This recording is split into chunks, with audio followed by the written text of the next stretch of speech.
Bien, si les parece bien, mientras tanto, estimado Rodrigo, ¿me puedes ayudar tomando el uso de la voz?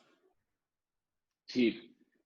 Bueno, antes que nada, agradecerle a Miguel Palacios, Mauricio Sinesio, Uriel de la Torre y a toda la mesa directiva de la Barra Queretana de Abogados esta invitación, a todos los participantes que se han unido y hacer un reconocimiento especial a la Barra Queretana por todo este ejercicio que ha realizado durante estos últimos días para poder tener estas pláticas que la verdad han sido muy interesantes y que a todos nos enriquecen como abogados. No sé si Alfonso ya tenga, creo que ya tiene audio para que continuemos con su introducción y ya entramos al tema de la mesa. Sí, parece ser que sí. ¿Se me escuchan? Sí, perfecto. Ok. Bueno, ya les había dado la bienvenida. Como todos sabemos, el derecho y las leyes son cambiantes y hay que ajustarlas de acuerdo a la realidad que vivimos día a día. En el derecho penal moderno surgió la necesidad de regular penalmente la actividad corporativa al considerar que no solamente las personas físicas, sino también las personas morales pueden ser instrumento para la comisión de una conducta delictiva, más allá de las responsabilidades civil, mercantil, fiscal, laboral, etcétera, que se deriven de sus actividades. El 7 de junio del 2016 se publicaron en el Diario Oficial de la Federación diversas reformas en materia penal en las que se modificaron, entre otros, algunos artículos del Código Nacional de Procedimientos Penales y del Código Penal Federal, con objeto de establecer por primera vez en México la responsabilidad penal de las personas morales dentro del marco del nuevo sistema penal acusatorio. Tipo delictivo que también está contemplado en algunos códigos de las entidades federativas, como son la Ciudad de México, Jalisco y Puebla, entre otros. Desgraciadamente, en la mayoría de los códigos penales de nuestra República no existe todavía el tipo delictivo de responsabilidad penal de las personas morales. Pero, sin lugar a dudas, este tipo es una novedad. Es decir, ya existe la posibilidad de enjuiciar penalmente a las personas jurídicas cuando cometan o participan o utilicen en su nombre y participen en la comisión de un hecho delictuoso. Independientemente, desde luego hay que aclararlo, de la responsabilidad penal que tienen directamente la persona o personas físicas que participen en la comisión de ese hecho delictivo. Antes de estas reformas, diversas legislaciones contemplaban dentro de los códigos penales sanciones a las personas morales cuando eran utilizadas como medio para la comisión de un delito, pero no incurrían en responsabilidad penal. Simplemente se les podrían aplicar algunas sanciones, como sería la suspensión de actividades, la intervención, entre otras, pero no incurrían en delito. El caso de nuestro en el estado de Querétaro asume este criterio. Y es precisamente el tema medular de esta plática. En la parte final de esta charla abordaremos brevemente sobre la responsabilidad que puede incurrir una empresa en esta contingencia sanitaria debido al COVID-19, que ha trastornado de forma dramática las actividades de Para entrar en materia, le dejo la palabra al licenciado Rodrigo Cervantes, que nos explique en qué consiste la responsabilidad penal de las empresas. Gracias, Alfonso. Sí, evidentemente este tema es novedoso, ya tiene tiempo, como bien lo comentó Alfonso, Y el Código Nacional de Procedimientos Penales, en su artículo 421, establece que las personas jurídicas serán penalmente responsables de los delitos cometidos a su nombre, por su cuenta, en su beneficio o a través de los medios que ellas proporcionen, cuando se haya determinado que además existió inobservancia del debido control en su organización. Lo anterior con independencia de la responsabilidad penal en que puedan incurrir sus representantes o administradores de hecho o de derecho. Esto es lo que comentaba Alfonso, está establecido en el Código Nacional de Procedimientos Penales. Ya evidentemente puede ser enjuiciada una empresa, y aquí lo importante es establecer qué se debe entender por una inobservancia del debido control en su organización. La ley, el Código Nacional de Procedimientos Penales no establece qué se debe entender por este término. Sin embargo, en algunos otros códigos, como puede ser el Código de Quintana Roo, sí ha establecido más o menos qué es lo que se debe entender. Y esto del debido control organizacional es identificar el riesgo que tienen las empresas de cometer ciertos delitos de acuerdo a su operación.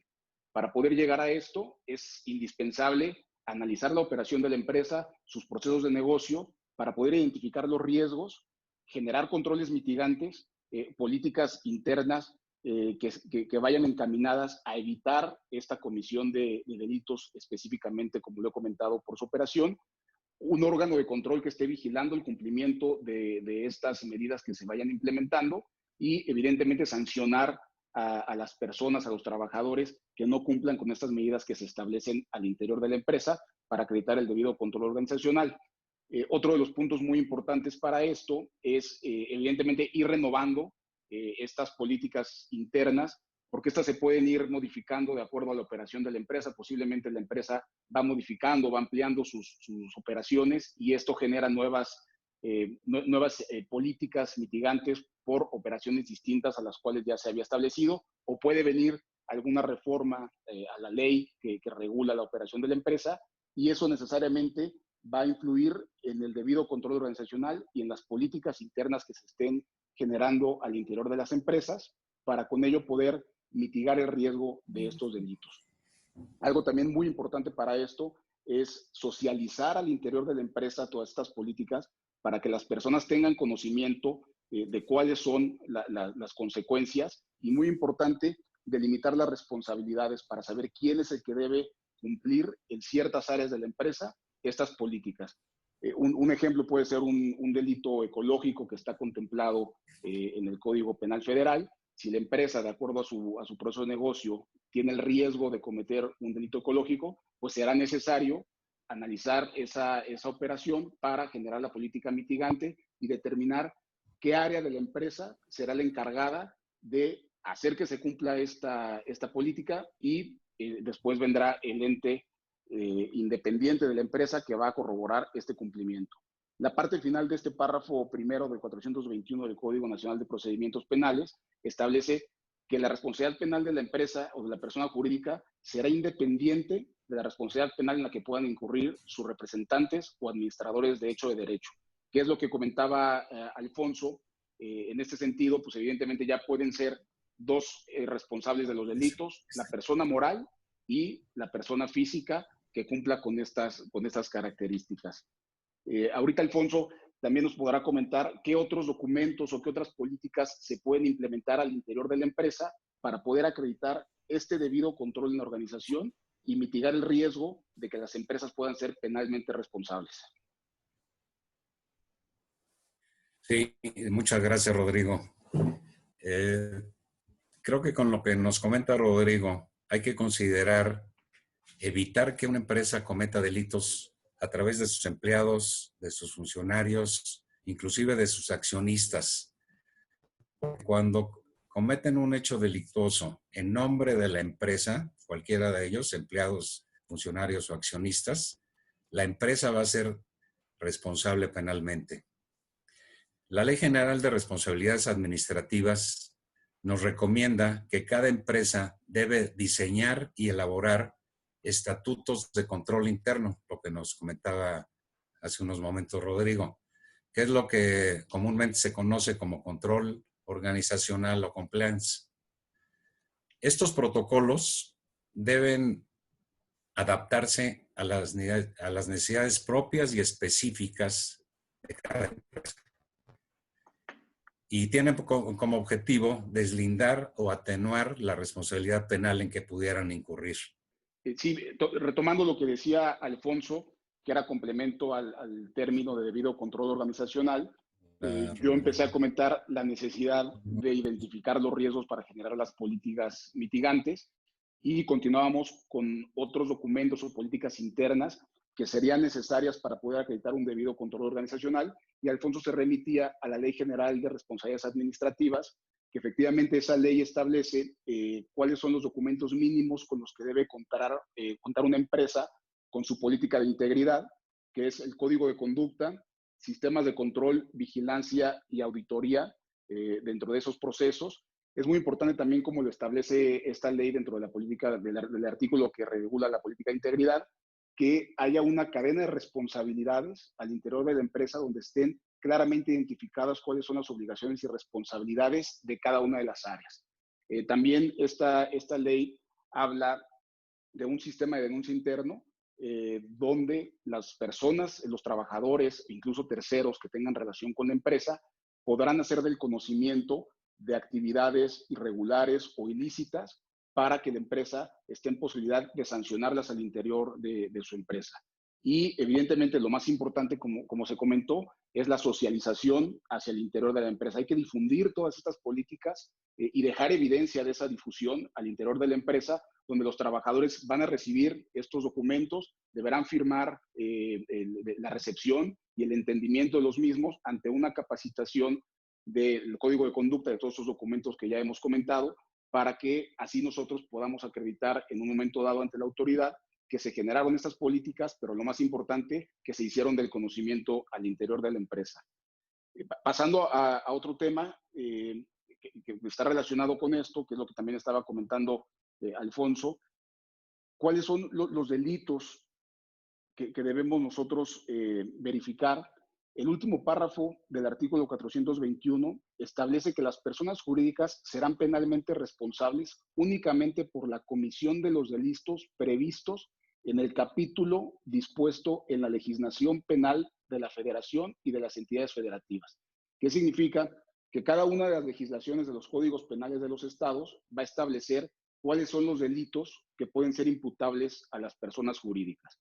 El Código Penal Federal tiene un listado en su artículo 11 bis, donde establece cuáles son los delitos de ese código y de las leyes especiales que pueden ser imputables a las personas jurídicas.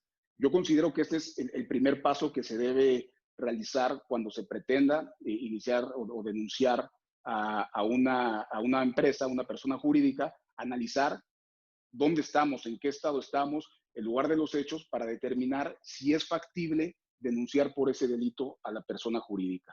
Esto es lo más importante, porque en algunos estados todavía no está regulada en el Código Penal la responsabilidad penal de la persona jurídica, por lo que se dificulta o prácticamente es imposible que se pueda iniciar una carpeta de investigación en contra de la empresa, y por lo tanto nos vamos a la persona física, como es en el caso de Querétaro. Querétaro, en su artículo 19 en el Código Penal, establece que las personas jurídicas colectivas no incurren en responsabilidad penal.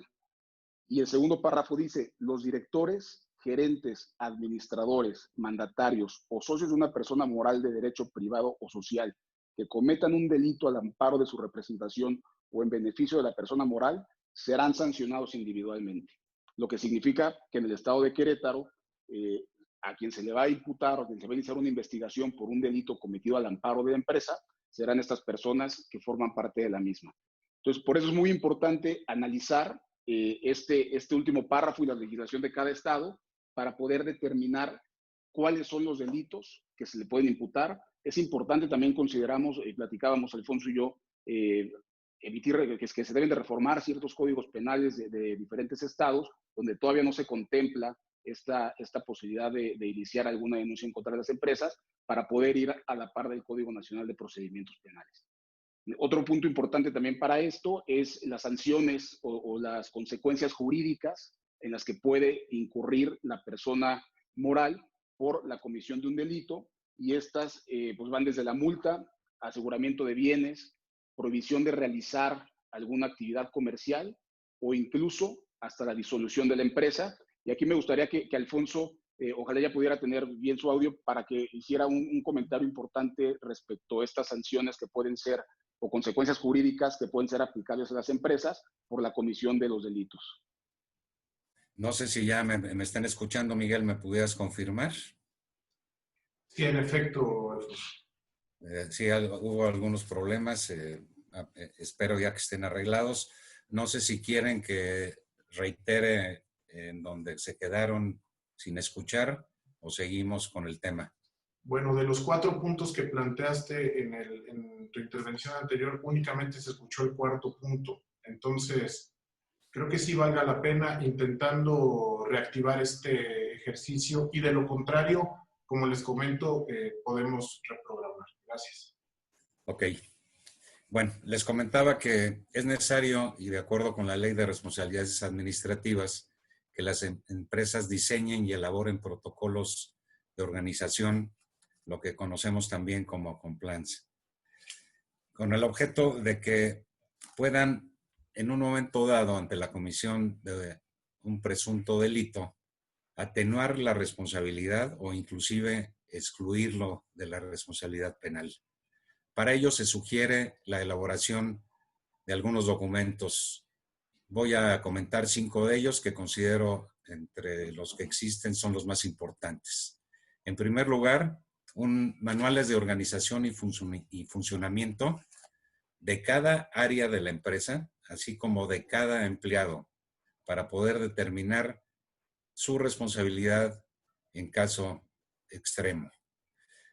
En segundo lugar, códigos de ética que desde luego tengan que ser de conocimiento de todos los empleados. El tercer documento sería sistemas de control, vigilancia y auditoría permanentes y que se vayan actualizando conforme a las necesidades de la empresa. Como cuarto punto, procesos de capacitación a todos los empleados y funcionarios respecto de las medidas de integridad y de legalidad en el desempeño de su labor.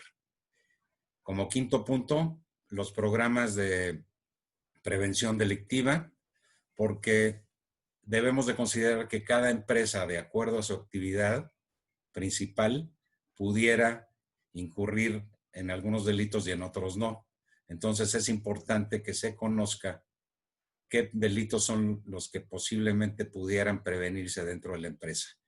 Y por último, procesos disciplinarios, es decir, ante el incumplimiento de cualquiera de las obligaciones o de responsabilidades de los empleados y funcionarios de cada una de las empresas, establecer previamente cuáles son las sanciones a aplicar a la persona que haya cometido un hecho delictuoso en nombre de la empresa. Por eso es importante que las empresas tengan debidamente documentados esos protocolos o controles organizacionales, pues el hecho de tenerlos va a implicar que, por un lado, se les excluya de la responsabilidad penal o, si hay que aplicar alguna sanción, que ésta sea atenuada. Entonces, es una sugerencia muy importante que todas las empresas tengan estos controles de organización.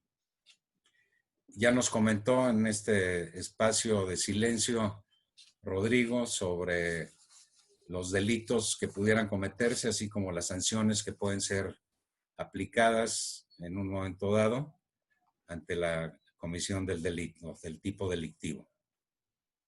Ahora, es importante o oportuno señalar que en la legislación federal, o sea, el Código de Procedimientos Nacional de Procedimientos Penales y el Código Federal Nacional, no establecen ni excluyente de responsabilidad ni atenuantes a la comisión del delito. ¿Por qué? No sé. En los códigos de Puebla, por ejemplo, y de Jalisco, que han sido analizados, sí se establece esta excluyente de responsabilidad y la atenuante en el caso de la comisión del delito. Pero esto no es a criterio del juez.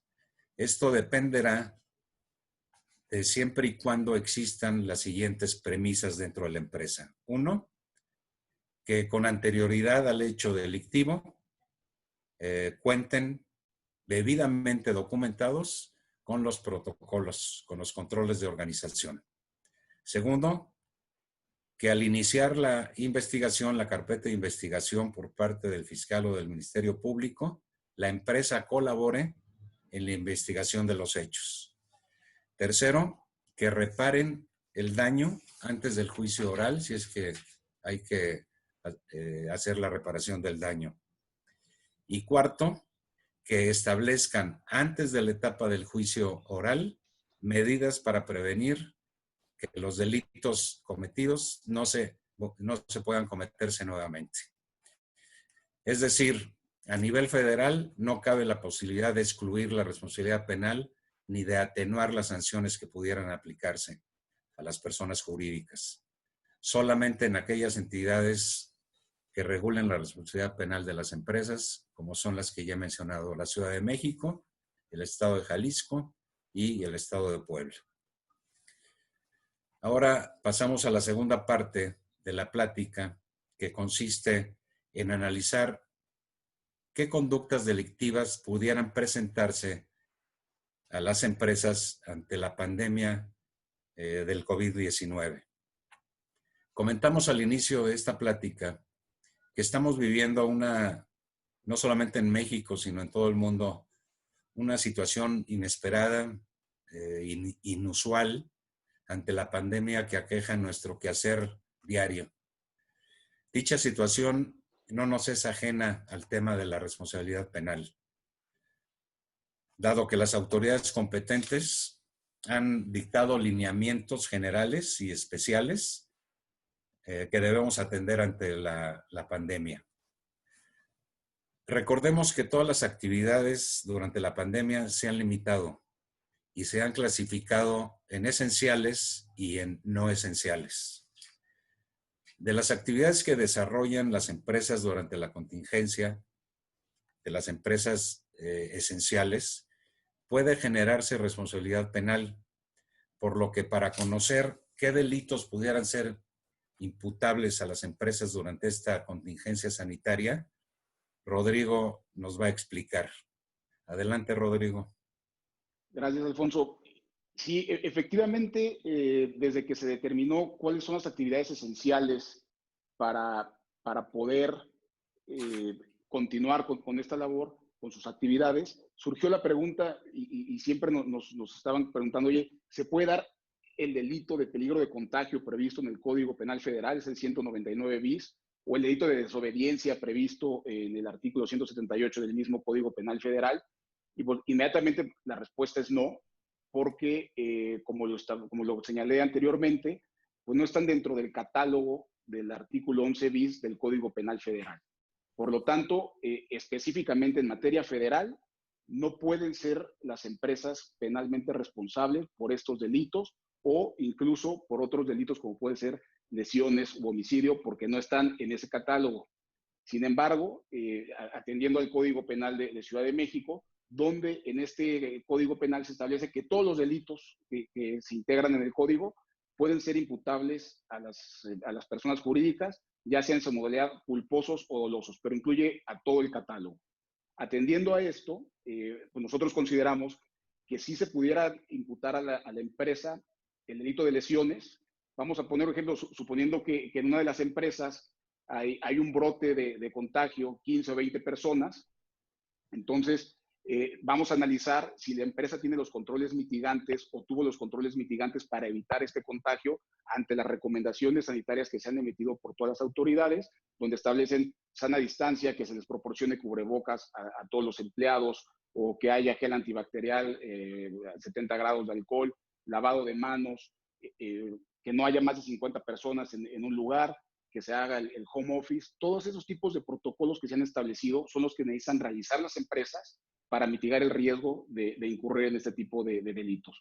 Y yo considero que sí se puede dar el delito de lesión imputable a las empresas ante la falta de un debido control organizacional que se traduce en no tener estas políticas, no socializar al interior de la empresa estas políticas y, muy importante, pues tampoco crear evidencia.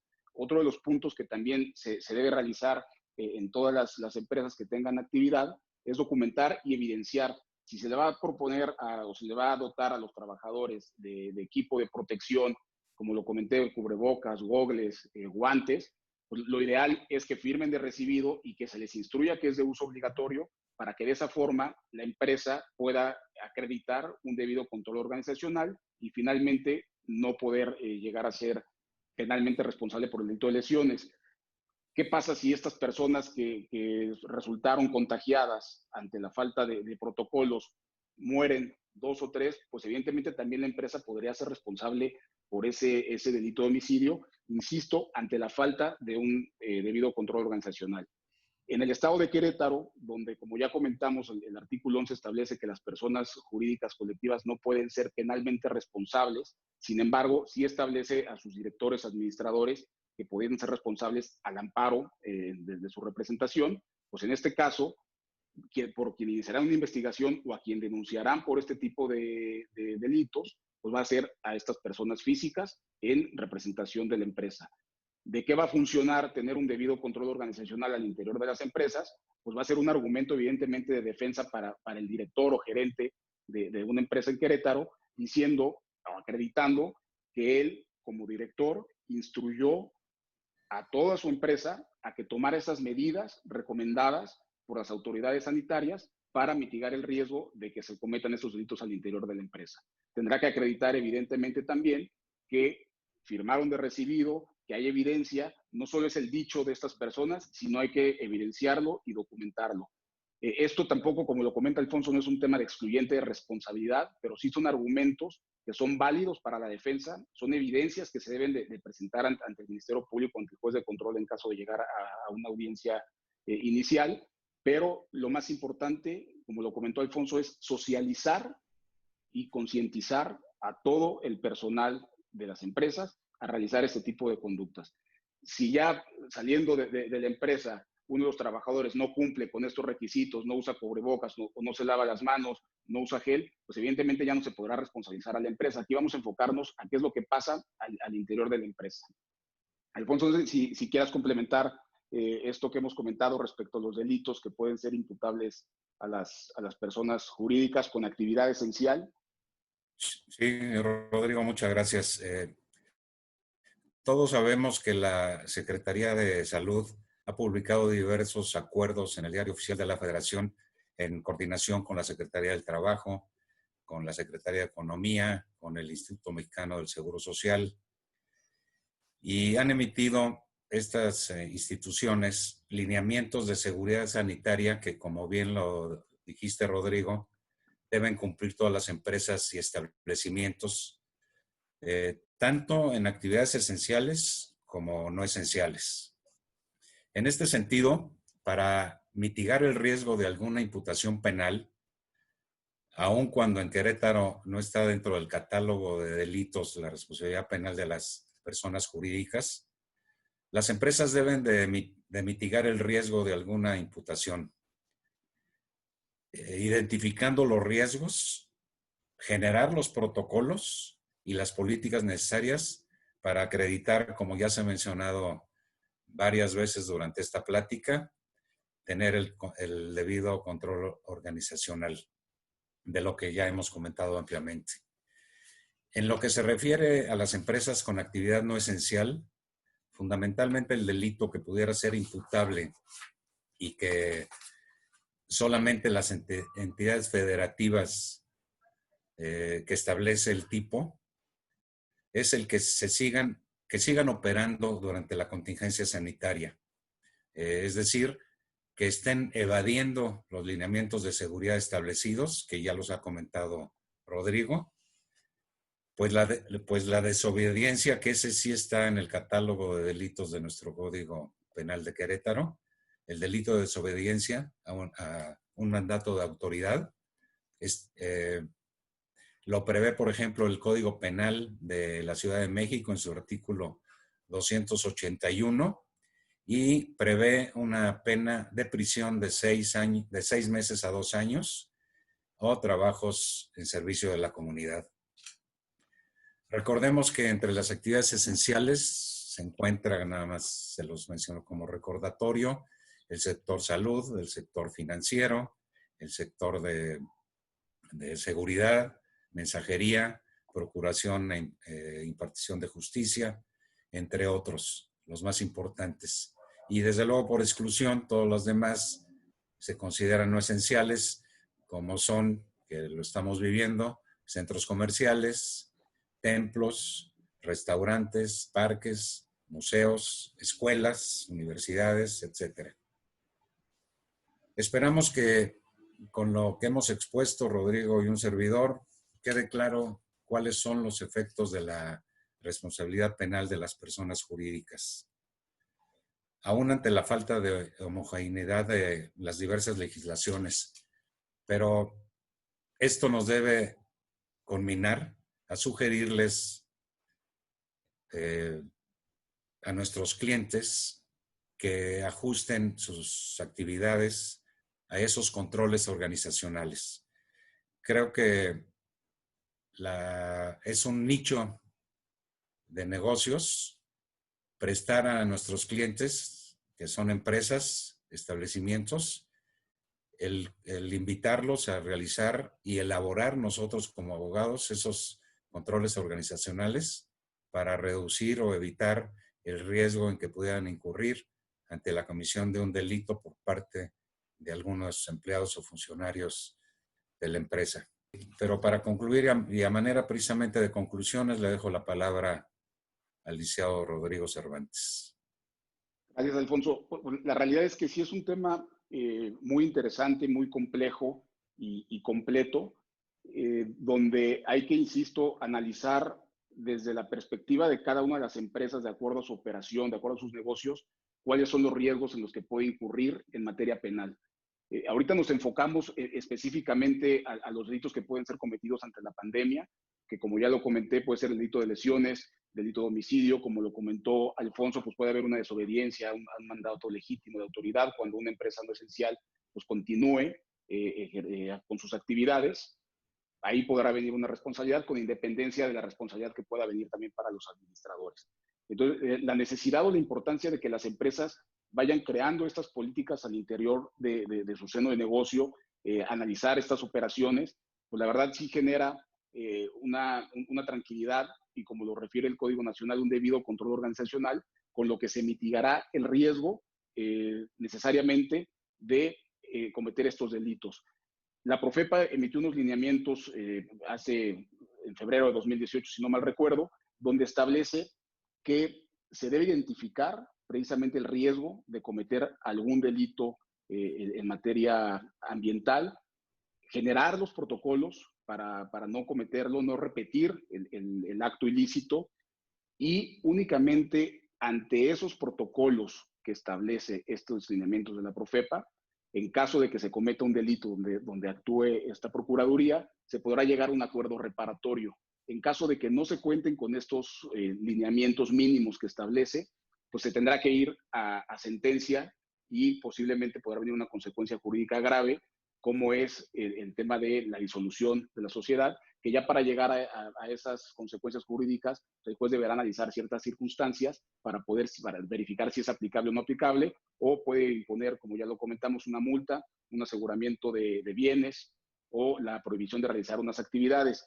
Y como lo comentaba Alfonso, evidentemente resulta necesario e indispensable que los estados que aún no han reformado el Código Penal para poder regular la responsabilidad penal de las personas jurídicas, pues sí se empiece a realizar y hacer este análisis ante la importancia de poder acreditar o poder mitigar los delitos que puedan ser cometidos por las empresas y por los entes jurídicos, y no únicamente dejar lo que pueda ser cometido por las personas físicas, por sus administradores o por sus representantes, que muchas veces, pues finalmente ya no podemos encontrarlos, ya no puede haber una sanción para ellos, y también por eso hay un tema de impunidad, y el hecho de poder tener a la persona jurídica como ya posiblemente enjuiciable.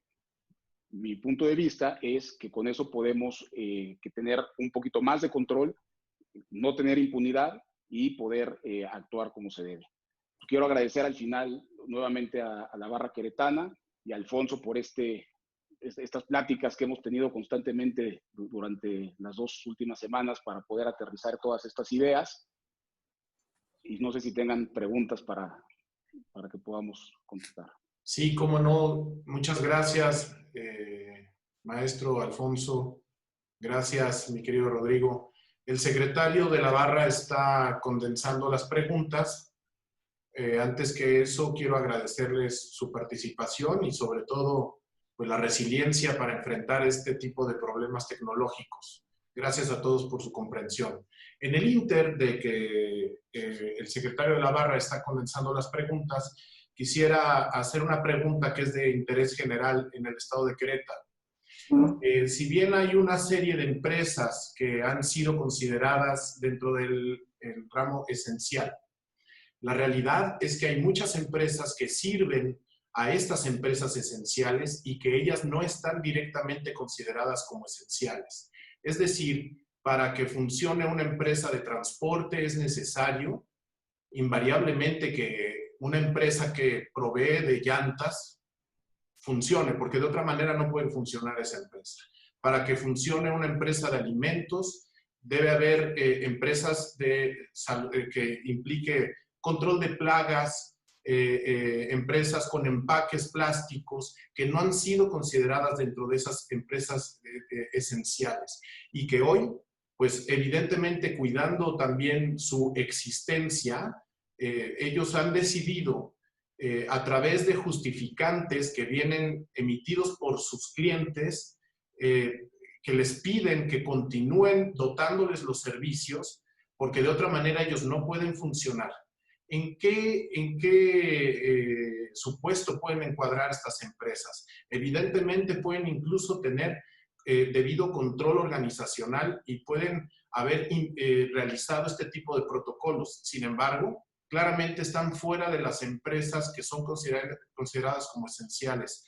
En Querétaro tenemos estos casos, no solamente para surtir empresas en México, sino empresas que son esenciales en Estados Unidos y que pues evidentemente están presionando con los contratos que son muy duros en cuanto a sanciones por no proveer. A partir de esto, bueno, ya después de esta pregunta, continuarán las preguntas por parte del secretario. Gracias. Yo creo que tocaste base, Miguel, en el tema de que lo principal es tener el debido control organizacional. Uno de los, ya hablé de ciertos documentos que se pueden generar para acreditar este cuidado que las empresas tengan al interior de la empresa para evitar contagios o evitar este tipo de enfermedades al interior, lesiones y algún otro tipo de circunstancias.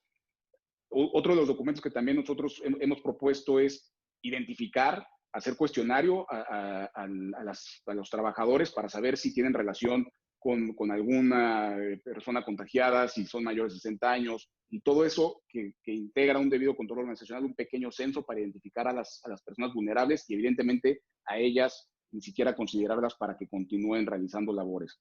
Eso es lo primero, como bien lo dice, tener un debido control organizacional. Yo creo que si se tiene ese debido control y se tiene ese cuidado para evitar un tema de lesiones y que pueda continuar con un homicidio, pues no podrá ser imputable a la persona jurídica ese tipo de delitos. Ahí me surge la duda si puede venir un tema de desobediencia, porque evidentemente el mandato es claro, tú no eres actividad esencial, no puedes continuar, sin embargo existe una necesidad y una justificación para poder continuar, porque si no estoy yo trabajando y no le presto servicios, o no soy proveedor, no le continúo mandando alimentos, como lo comentas, a la empresa que sí es esencial, pues la empresa que es esencial necesariamente pues va a dejar de funcionar o puede disminuir su actividad y eso no es lo adecuado. Yo creo que ese tema sería muy debatible ya entrando ante el Ministerio Público Juez de Control. Para mí, creo que hay una, podría ser una excluyente porque es una necesidad que siga, siempre y cuando esté justificada, como tú lo comentas, con un contrato, con una relación, algo que sea cierto, que justifique la necesidad de llegar o continuar con esas actividades. Posiblemente sí puede iniciar una denuncia por delito de desobediencia, eso es clarísimo, habrá que analizar, ya será un tema de análisis de pruebas, si puede ser si se le puede fincar responsabilidad penal a la empresa o no, pero creo que eso es justificable. Creo que esos documentos, esos contratos y esas comunicaciones ante la necesidad de continuar con esta actividad esencial, dependiendo de lo no esencial, yo creo que puede ser un tema interesante para valoración de prueba. Sí, y para reforzar los comentarios de Miguel y Rodrigo, recordar que se encuentren documentados todos esos documentos. Inclusive, ahorita me surge el tema de lo que comentabas, Rodrigo, que inclusive preguntar a los empleados si tienen algún pariente o alguien cercano que hayan tenido relación con la enfermedad, pues eso también documentarlo, porque sería una forma también de demostrar que no hay responsabilidad penal para la empresa. Exactamente. La importancia de documentar, por eso es este pequeño censo que se puede hacer para identificar esas personas vulnerables y evitar que tengan un contagio. Muchas gracias, Rodrigo y Alfonso. Voy a proceder con las preguntas. Hay dos preguntas relacionadas y van en el siguiente sentido. ¿Una persona jurídica es titular del derecho a la presunción de inocencia? Y en relación con esta pregunta, en una eventual investigación, ¿quién tiene la carga de demostrar la eficacia o la ineficacia del programa de compliance? ¿La empresa o la fiscalía? Evidentemente sí hay presunción de inocencia para la empresa, es un derecho tanto para las personas físicas como para la persona moral.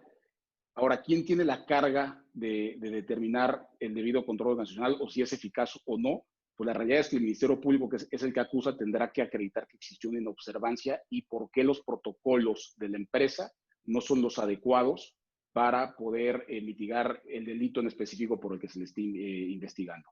Ahí la empresa, evidentemente, es una pregunta interesante porque finalmente el Ministerio Público es quien tiene que acreditar la acusación y tiene que acreditar por qué ese control o esa medida preventiva no es eficiente.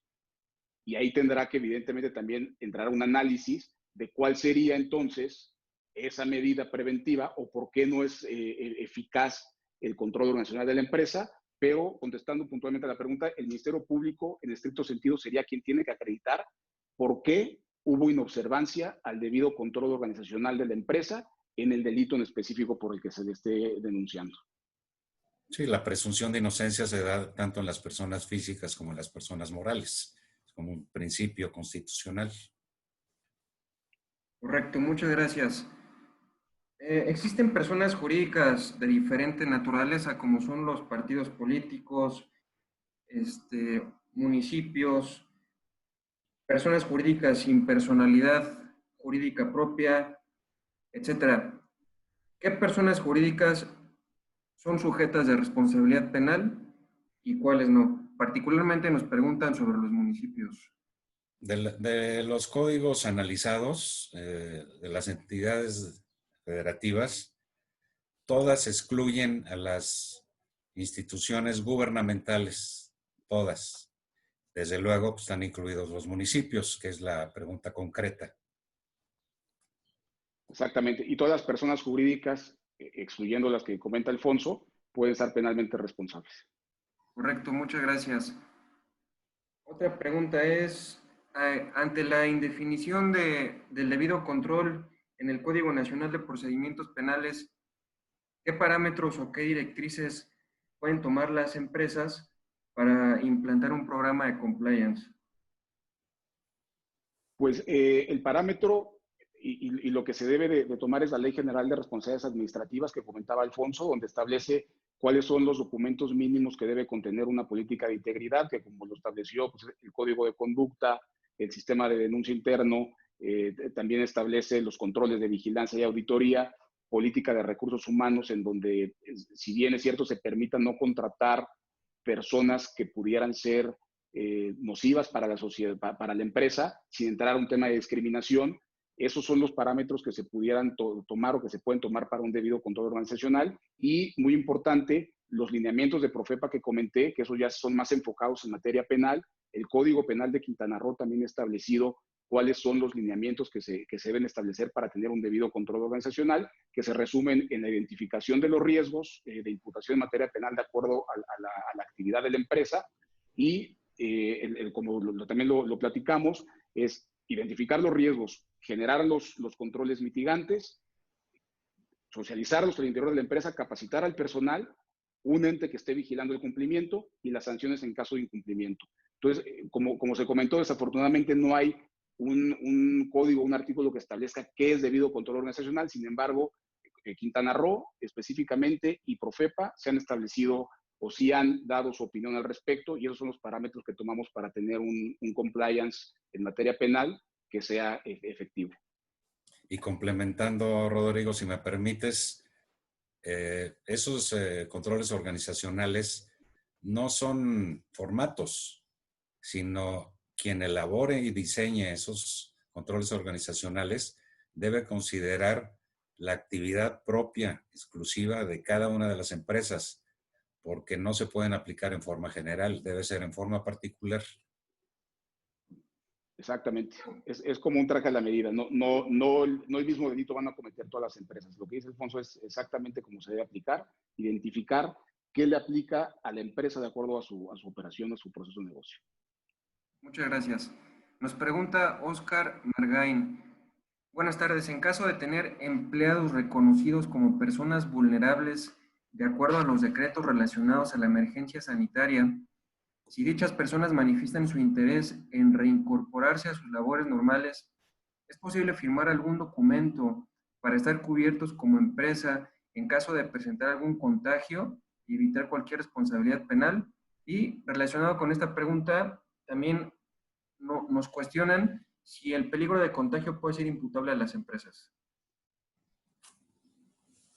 Yo considero que aun y cuando una persona que esté vulnerable decida continuar laborando, sí se podría firmar algún documento donde él, como persona física, pudiera renunciar a su protección o a su derecho. Sin embargo, yo creo que la obligación de la empresa es invitarla, insistir en que no pueda o no debe de ir a la empresa para continuar sus labores.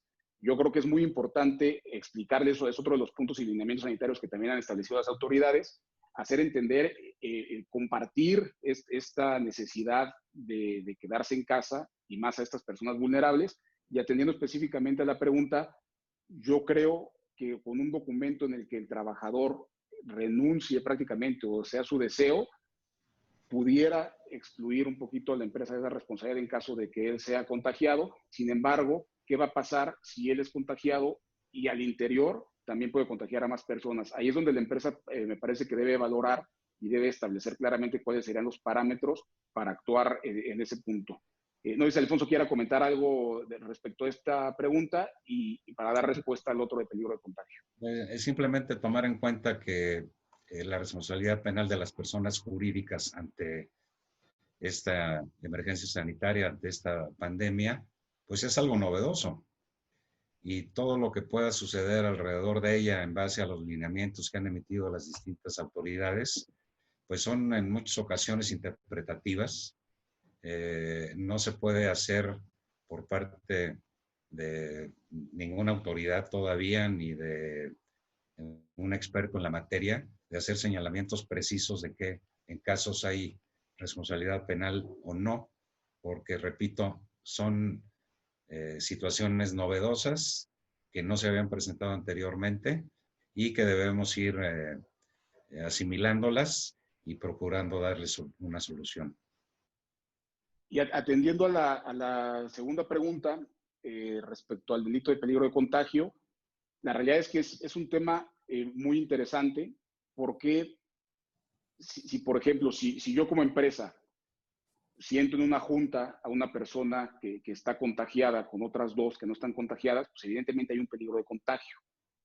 Habrá que atender, insisto, al debido control organizacional, qué medidas sanitarias se han tomado en consideración o no, pero específicamente en este delito habrá que atender a la descripción típica, porque establece que al que esté contagiado, que es una persona física. Entonces, ese tipo de análisis debe ser ya también materia de poderlo aterrizar ante el Ministerio Público o ante el juez de control. Es un tema debatible si la persona moral, la persona jurídica como empresa no puede estar contagiada, entonces no puede contagiar a las demás personas. Aunque creo que si sienta a una persona contagiada con otras dos, sí está poniendo en peligro de contagio y posiblemente eso podría también incurrir en una falta al debido control organizacional al no advertir que hay una empresa contagiada y poner en riesgo al interior. Pero ese delito es interesante y hay que analizarlo de acuerdo a su descripción típica para poder entrar a fondo y analizar si pudiera vincularse a proceso a la persona moral por ese delito, pero por lo menos creo que sí se puede iniciar una investigación, una denuncia por el peligro de contagio de una empresa.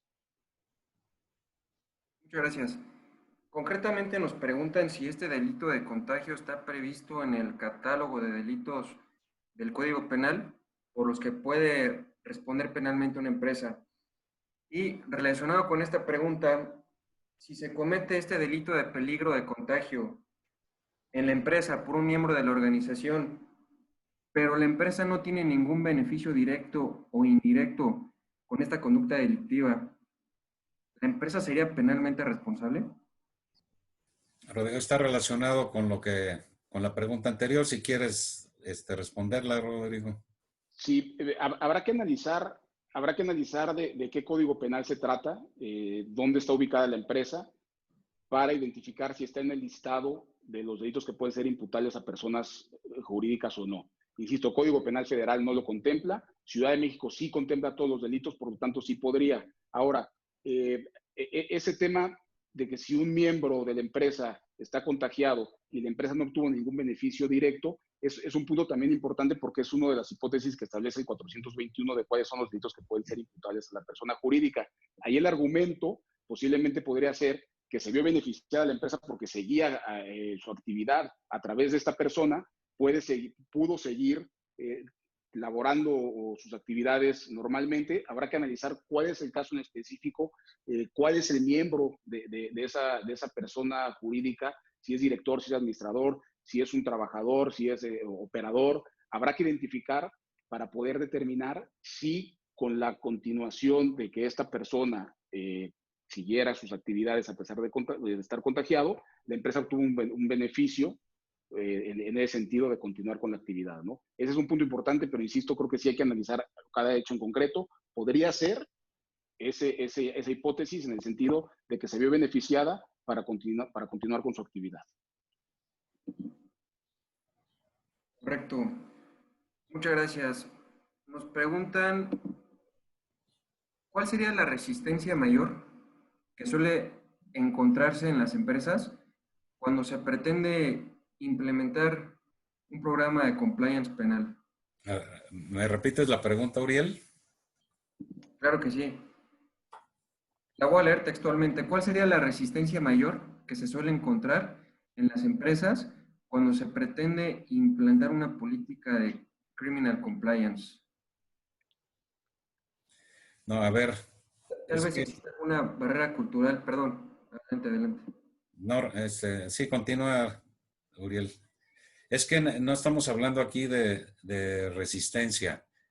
¿Lo tienen o no lo tienen esos controles organizacionales? Dependiendo de si los tienen o no, puede derivarse también sí o no la responsabilidad penal ante la comisión o la presunta comisión de un hecho, de una conducta delictiva. Uriel, no sé si la pregunta va enfocada a cuál es la resistencia de las empresas para implementar un compliance. Es correcto, así nos la formulan textualmente. Ok, yo creo que la resistencia con la que nos hemos encontrado pues es finalmente que tenemos una cultura correctiva más que preventiva. Generalmente en las empresas dicen, hasta que me pase algo, vemos cómo atendemos el litigio o la contingencia en materia legal, ¿no? Y creo que eso no solo en un tema penal, sino en un tema general de todas las ramas del derecho. Entonces, creo que en mi experiencia, esa ha sido con la mayor resistencia que nos hemos encontrado con las empresas, porque, insisto, traemos la cultura correctiva y no se analiza la necesidad de generar estos programas preventivos para mitigar riesgos de cometer cualquier tipo de delito. También hay que nombrarlo, hay que señalarlo, que esto también es un tema de prestigio para las empresas que últimamente así se ha establecido, ¿no? Ya se tiene un compliance, pues es una empresa un poco más confiable, donde se pueden hacer negocios con esa empresa porque tienen código de conducta, tienen un programa de prevención delictivo, pero creo que exclusivamente esa es la resistencia, la cultura correctiva más que preventiva. Nos preguntan si el compliance penal o la responsabilidad penal de las empresas tiene principios rectores propios o autónomos.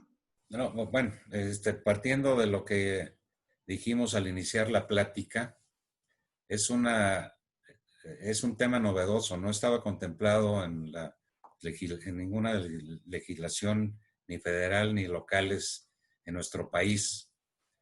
Entonces, el hecho de que ya se considere una conducta ilícita con responsabilidad penal para las personas jurídicas, pues estamos hablando exclusivamente de responsabilidad penal. Desde luego pudieran tener otro tipo de responsabilidades, como lo mencionamos, civil, mercantil, fiscal, laboral, etcétera. Pero concretamente, para poder evitar caer en la comisión de un delito, es importantísimo tener ese control organizacional que se deriva de las reformas que se han hecho, derivadas de contener ya como delito la responsabilidad penal de las empresas. Y aquí en este tema también hay que analizar no solo, o sea, si el principio rector evidentemente es un tema penal por ser prevención delictiva, sin embargo hay que analizar, y aquí se mezclan las leyes de otras materias o en otros rubros para poder identificar, insisto, esos riesgos, ¿no? Hay leyes especiales que establecen también delitos específicos, como puede ser el Código Fiscal de la Federación, pero también hay que atender normas oficiales mexicanas que regulan a las empresas, Código de Comercio, Código Civil, para que sea eficaz la medida preventiva. No solo es el delito de fraude y ya nos vamos al Código Penal. Hay que analizar todo este entorno, toda la legislación que va de la mano con la operación de la empresa para que sea efectivo este compliance en materia penal. Gracias. Hace un momento el licenciado Alfonso habló de la responsabilidad administrativo-sancionadora de las empresas. Si en México una empresa acredita contar con una certificación en un programa de compliance antisoborno, ¿de qué manera se vería beneficiada esta empresa? ¿Y existe alguna certificación en materia penal? Que yo sepa, ¿no? Rodrigo, que ha manejado con mucha experiencia este tema, quizá nos pudiera decir si existe alguna certificación o no, pero desde luego, el tener esos controles, esos controles organizacionales, esos protocolos, excluyen la responsabilidad penal o, en su caso, disminuye la sanción que pudiera ser aplicable. Entonces, por eso es conveniente tenerlos. No sé, Rodrigo, si tengas experiencia, si haya certificadoras para las empresas en función de su compliance organizacional. No, en materia de prevención delictiva no hay certificación, no hay un certificado para compliance en materia penal. Y por lo que preguntaban de la certificación antisoborno, pues va de la mano con la política de integridad establecida en la Ley General de Responsabilidades Administrativas, que evidentemente es evitar ese antisoborno, y eso puede ser base y fundamental también para el compliance en materia penal, porque como ya lo platicamos hace un momento, esos documentos que integran la política que establece la Ley General de Responsabilidades Administrativas, que va más enfocada al tema anticorrupción, puede ser importante y sí puede dar un plus para este compliance en materia penal. Muchas gracias. Nos preguntan también, ¿implantar un programa de compliance es una obligación o es una necesidad de las empresas, en su opinión? A reserva de lo que amplíe Rodrigo, creo que es una prevención. Es una prevención para que no incurra la empresa en delitos. Uriel, ¿me puedes repetir la pregunta, por favor, que se cortó un poco el audio? Sí, nos preguntan si implantar estos programas de compliance es una necesidad que tienen las empresas o es una obligación. ¿Cómo la verían ustedes? Mira, yo creo que es una necesidad, evidentemente. O sea, no hay una obligación como tal que diga tienes que tener el compliance en materia penal. Sin embargo, te establecen que si la empresa comete un delito y no tienes este debido control organizacional, pues sí vas a ser penalmente responsable. Por lo tanto, yo creo que es una necesidad, insisto, para prevenir, es un tema 100% preventivo, más que una obligación legal o que se establezca así en el grupo. De acuerdo, muchas gracias. Pues fuera de esto, hay comentarios muy positivos en los que agradecen y felicitan a los expositores. Le cedo la palabra a Miguel. Gracias, Uriel. Nuevamente agradecer su participación a los panelistas y a todos los participantes en este ejercicio. Quiero anunciar 3 cosas importantes para los siguientes ejercicios. La próxima semana tenemos programado un panel muy interesante en materia laboral. Efectivamente, han habido muchos paneles anteriores, sin embargo, muchos basados en especulaciones, y hoy, en el momento en el que estamos, ya podemos tener definiciones más concretas. Por eso, la intervención del doctor Esaú Conrado Piña y del maestro Alejandro Arreguín Baltasar creo que será de gran valor, y los invitamos para la próxima semana en este mismo día, esta misma hora.